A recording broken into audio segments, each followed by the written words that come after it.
Hi, I'm Chris Haigh and this is the Fiddle channel, and today I'm going to play you Jock Broon's 70th.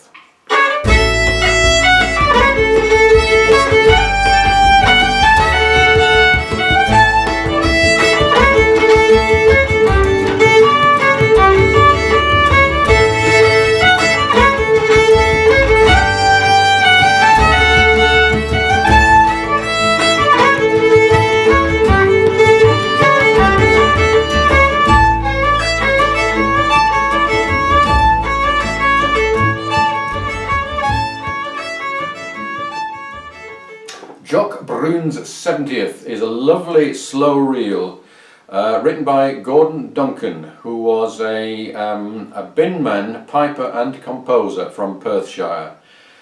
This is a request for Carl, and thank you Carl, I'd never heard this tune before and it's one well worth learning.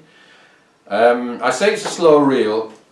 I think some people play this speeding up and that works quite nicely. It's generally played straight, i.e. without swing, but it could be played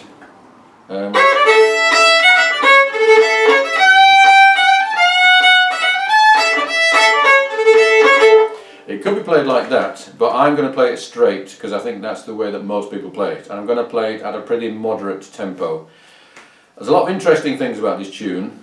I'll go slowly through the A section. 1, 2, 3.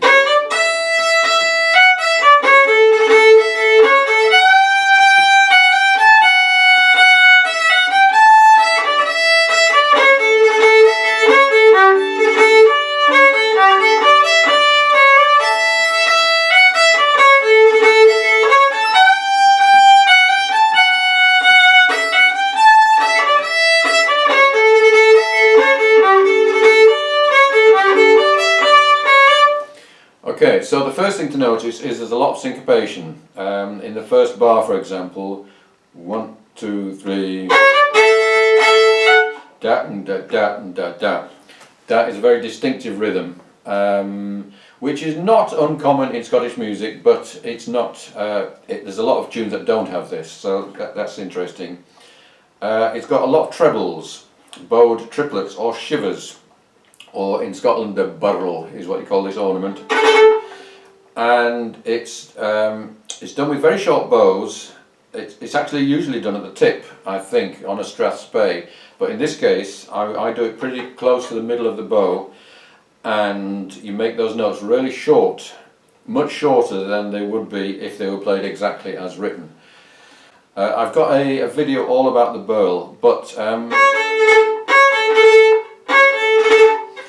you've got to play really short and tense up your arm, which is something you don't normally, you're not encouraged to do. But for the burl, you want to tense up your arm and just do a little a muscle twitch.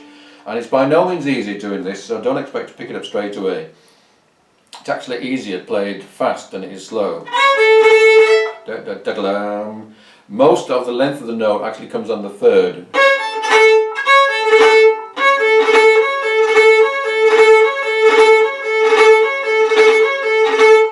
That's an exercise that would help you to get that. So let's just go through. Oh yes, and another thing is that the long notes at the beginning of the bar can often be ornamented with a hammer on there, hammer on, hammer on, hammer on. Okay, let's just do those two lines a couple of times. 1, 2, 3.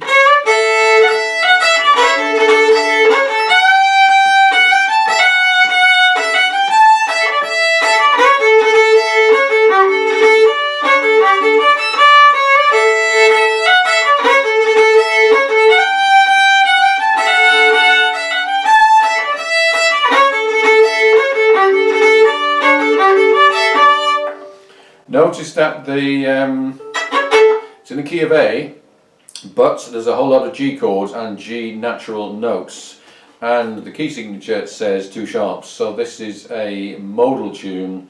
It's in the A mixolydian mode, and if you don't know what that means, then it's a very interesting story and I'm not going to tell you now, but it comes from the bagpipes. It's the bagpipes have no choice but to play in the mixolydian mode. Okay, second half, and this is very repetitive, and it takes a while to make sense of this line.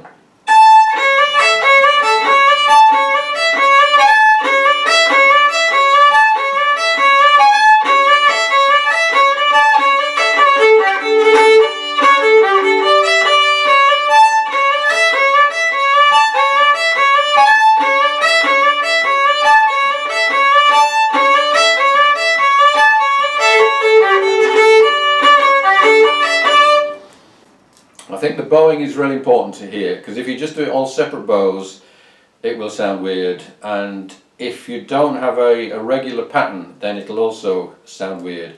So this is my suggestion: single, 3 separate, two slurred, and then a separate. And I'm accenting each of the high notes on the E string.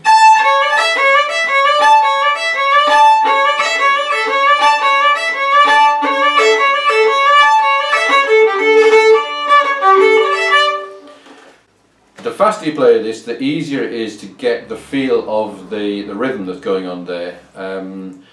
But it is important that you kind of get the feel of the whole of the 2 bars before you start them, because if you're sight reading this, you'll just find it really confusing. Let's go once more through those 2 lines. 1, 2, 3, 4.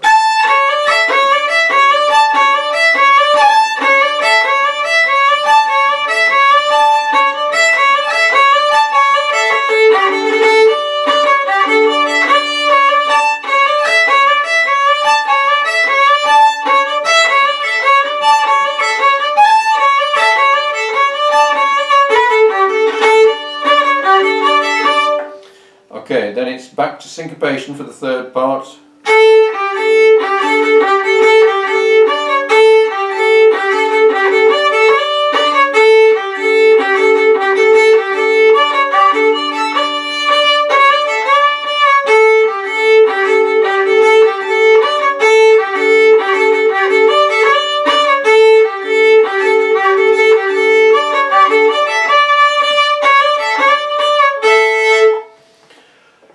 Right, let's go all the way through the 3 parts, and then we'll do it up to speed and with the backing. 1, 2, 3.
I hope you enjoyed this. If you'd like a copy of the sheet music, then do subscribe and send me an email.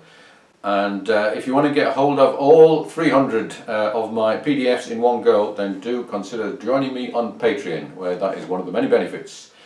Thank you for watching. I will play out with playing this with the backing.